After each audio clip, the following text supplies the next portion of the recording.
ધોરણ 6 પ્રકરણ 11 ભૂમિ સ્વરૂપો. પૃથ્વીના પોપડાની અંદર સમયાંતરે હલનચલન થતું હોય છે. તે જમીનના સ્વરૂપો રચે છે અને બદલે છે. આવો અનુભવ પણ આપણને ભૂકંપના આંચકાઓ દ્વારા તો ક્યાંક જ્વાળામુખી કે સુનામી જેવી ઘટનાઓ દ્વારા થાય છે. આ હલનચલનથી ક્યાંક પર્વત, ઉચ્ચ પ્રદેશ અને ફાટ ખીણની રચના થાય છે.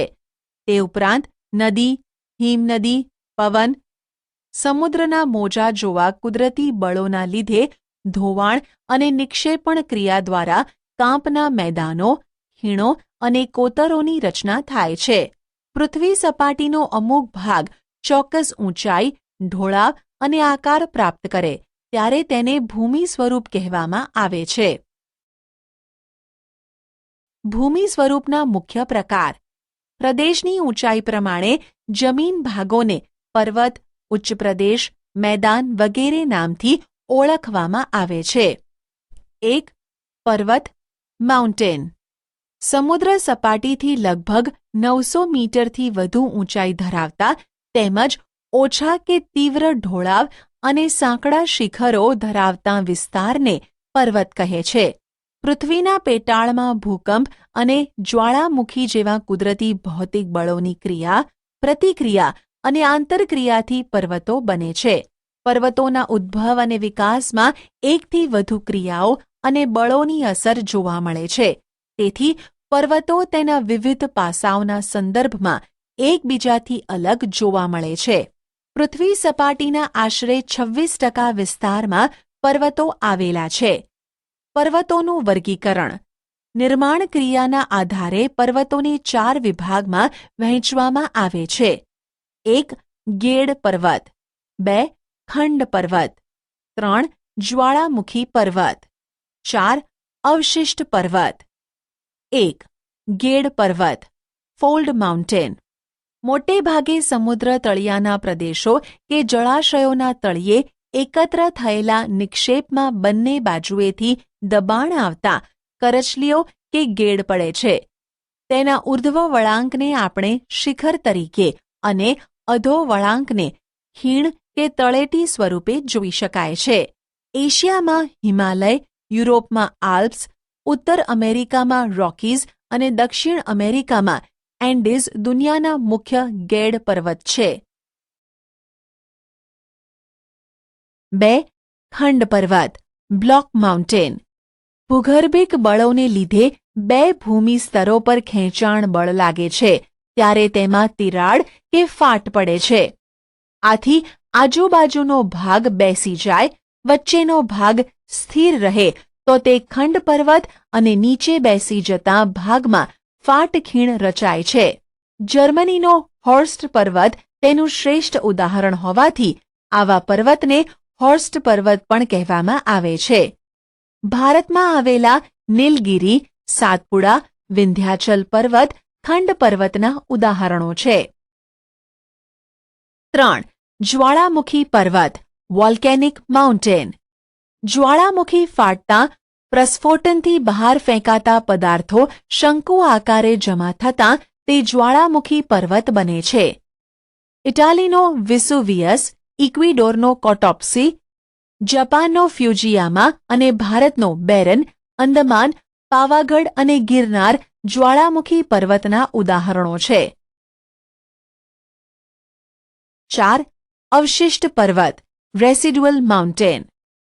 ઘસારાના કુદરતી બળો સામે ટકી રહેતા શેષ ભાગોમાંથી અવશિષ્ટ પર્વત બને છે.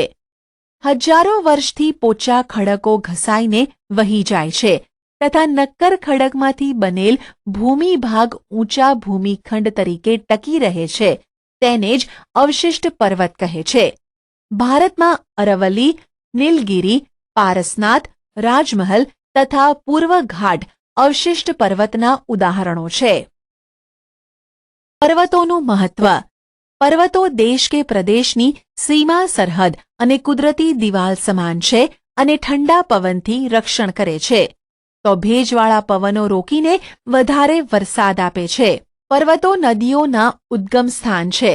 તેમાંથી નીકળતી નદીઓ દ્વારા ફળદ્રુપ મેદાનોનું નિર્માણ થાય છે. વધુ વરસાદવાળા ઊંચા હિમછાદિત પ્રદેશમાંથી બારેમાસ વહેતી નદીઓ જળભંડારનું કામ કરે છે. જળવિદ્યુત ઉત્પન્ન કરવા માટે તે જરૂરી છે.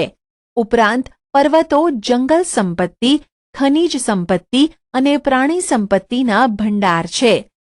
પ્રવાસન ઉદ્યોગ, ચલચિત્ર ઉદ્યોગ તથા પર્વતારોહકો માટે પર્વતો આશીર્વાદરૂપ છે. વિશ્વની કુલ વસ્તીના 10મા ભાગની વસ્તી માટે રહેઠાણનું સ્થાન છે. તેનું શ્રેષ્ઠ ઉદાહરણ છે મેક્સિકો અને બગોટા. ઉચ્ચ પ્રદેશ પ્લેટુ. સમુદ્ર સપાટીથી આશરે 180 મીટરથી વધુ ઊંચાઈ ધરાવતા તથા ટોચ ઉપરથી પ્રમાણમાં પહોળા અને સપાટ ભૂમિ ભાગને ઉચ્ચ પ્રદેશ કહેવામાં આવે છે. પૃથ્વી સપાટીનો 18% ભાગ ઉચ્ચ પ્રદેશો રોકે છે.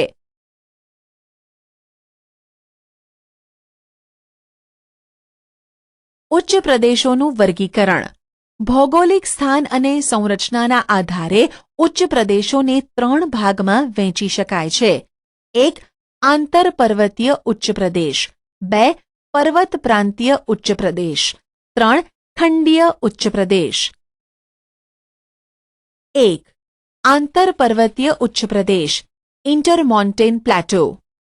ચારે બાજુથી ઊંચી પર્વતમાળાઓથી પૂર્ણ રીતે કે આંશિક રીતે ઘેરાયેલ ભૂમિ ભાગને આંતરપર્વતીય ઉચ્ચ પ્રદેશ કહેવામાં આવે છે. તિબેટનો ઉચ્ચ પ્રદેશ અને મોંગોલિયાનો ઉચ્ચ પ્રદેશ જેના ઉદાહરણો છે. 2. પર્વત પ્રાંતીય ઉચ્ચ પ્રદેશ પિડમોન્ટ પ્લેટો. પર્વતોની તળેટીમાં એક તરફ સીધો ઢોળાવ ધરાવતા પ્રદેશને પર્વત પ્રાંતીય ઉચ્ચ પ્રદેશ કહેવામાં આવે છે. પેન્ટાગોનિયા દક્ષિણ અમેરિકા, પિડમોન્ટ યુએસ, ભારતમાં માળવાનો ઉચ્ચ પ્રદેશ જેનું શ્રેષ્ઠ ઉદાહરણ છે. 3. ખંડીય ઉચ્ચ પ્રદેશ કોન્ટિનેન્ટલ પ્લેટો.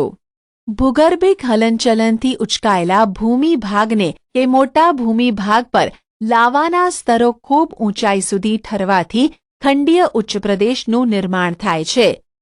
ભારતમાં મહારાષ્ટ્રનો લાવાનો ઉચ્ચ પ્રદેશ, બ્રાઝિલનો ઉચ્ચ પ્રદેશ, અરબસ્તાનનો ઉચ્ચ પ્રદેશ, સ્પેન, ગ્રીનલેન્ડ, એન્ટાર્કટિકાનો અરબસ્તાનનો ઉચ્ચ પ્રદેશ જેના ઉદાહરણો છે.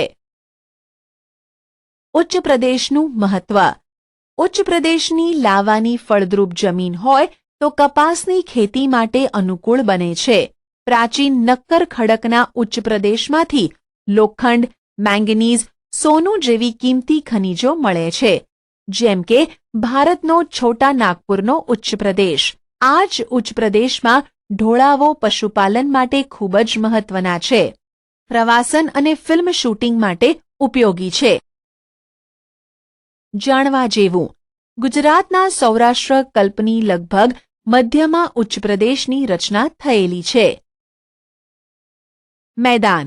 સમુદ્ર સપાટીથી 180 મીટરથી ઓછી ઊંચાઈએ આવેલા સમતલ કે સપાટ ભૂમિ ભાગને મેદાન તરીકે ઓળખવામાં આવે છે.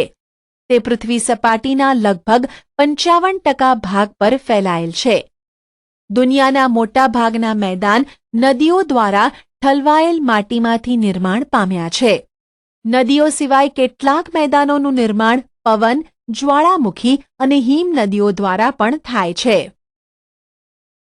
મેદાનોનું વર્ગીકરણ. નિર્માણના આધારે મેદાનોનું વર્ગીકરણ આ પ્રમાણે કરી શકાય. 1.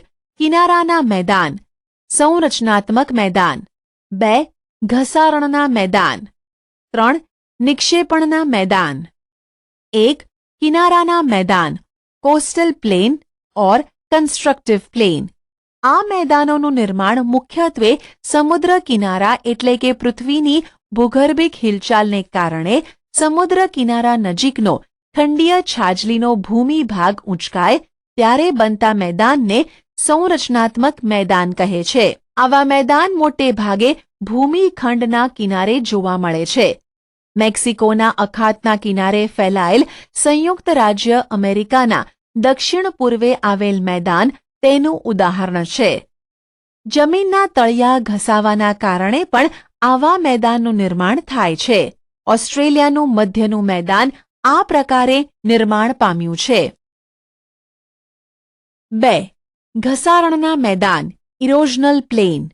પૃથ્વીની સપાટી પર સતત ઘસારણની પ્રક્રિયા ચાલતી રહે છે, જેનાથી લાંબે ગાળે પર્વતો તથા ઉચ્ચ પ્રદેશો નદી, પવન અને હિમનદી જેવા પરિબળો દ્વારા ઘસાઈને મેદાન બને છે. આવા મેદાન સંપૂર્ણપણે સપાટ બનતા નથી. નક્કર ખડકોની ટેકરીઓ વચ્ચે વચ્ચે જોવા મળે છે. ઉત્તર કેનેડા અને પશ્ચિમ સાઇબિરિયાના મેદાન ઘસારણથી નિર્માણ પામ્યા છે. ઘસારણ દ્વારા બનેલ મેદાનોને પેની પ્લેન પણ કહે છે. 3. નિક્ષેપણના મેદાન ડિપોઝિશનલ પ્લેન. નદી, હિમનદી, પવન વગેરે પરિબળો દ્વારા પથરાયેલ કાંપના નિક્ષેપણથી સરોવર કે સમુદ્ર જેવા કોતરો ભરાવાથી આવા મેદાનનું નિર્માણ થાય છે.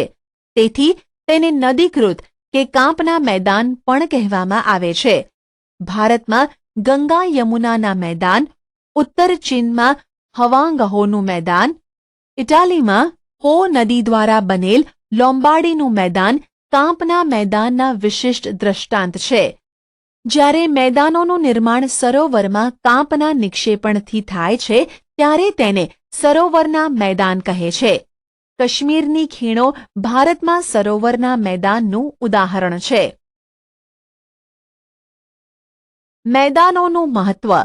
માનવ વસાહતો અને વ્યાપાર વાણિજ્યના સ્થાનો ફળદ્રુપ મેદાનોમાં સ્થપાય છે. સપાટ મેદાન સડક માર્ગ અને રેલ માર્ગ માટે ઉપયોગી પુરવાર થયા છે. ગીચ વસ્તી ધરાવતા શહેરો મેદાનોમાં આવેલા છે. ફળદ્રુપ જમીન ખેત ઉત્પાદન માટે વધુ ઉપયોગી છે. ખેત પેદાશો ઉદ્યોગો માટે કાચો માલ પૂરો પાડે છે. ઉપસાગર. 2. સામાન્ય રીતે મહાસાગરના જળભાગનો આંશિક ભાગ એટલે ઉપસાગર, જે જમીન ફરતે ખુલ્લા વિશાળ સરોવર જેવો આકાર ધારણ કરે છે. ઉપસાગરો વિશાળ અને નાના કદના હોઈ શકે છે. ભારતમાં બંગાળનો ઉપસાગર તેનું શ્રેષ્ઠ ઉદાહરણ છે. અખાત, ગલ્ફ. જ્યારે કોઈ જળ વિસ્તાર 3 બાજુથી ભૂમિથી ઘેરાયેલ હોય તેને અખાત કહેવાય છે. ઉદાહરણ તરીકે ખંભાતનો અખાત અને કચ્છનો અખાત. ભૂશિર, કેપ. ભૂશિર એટલે ભૂમિનો લંબાત્મક છેડો જે જળભાગમાં ફેલાયેલ હોય છે, જેને સમુદ્ર રેખા તરીકેની સંજ્ઞા પણ આપી શકાય. દાખલા તરીકે કન્યાકુમારી, ભારત અને Cape of Good Hope, Africa. ટાપુ, આઇલેન્ડ. જે ભૂમિ ભાગ ચારે બાજુથી જળ વિસ્તારથી ઘેરાયેલ હોય તેને ટાપુ તરીકે ઓળખવામાં આવે છે. ઉદાહરણ તરીકે લક્ષદ્વીપ, અંદમાન નિકોબાર શંખોદ્વાર, બેટ દ્વારકા, પિરોટન, નરાબેટ, પિરમબેટ, શિયાળબેટ વગેરે. ખીણ, વેલી. પર્વતોની હારમાળા વચ્ચે આવેલો નીચાણવાળો ભાગ.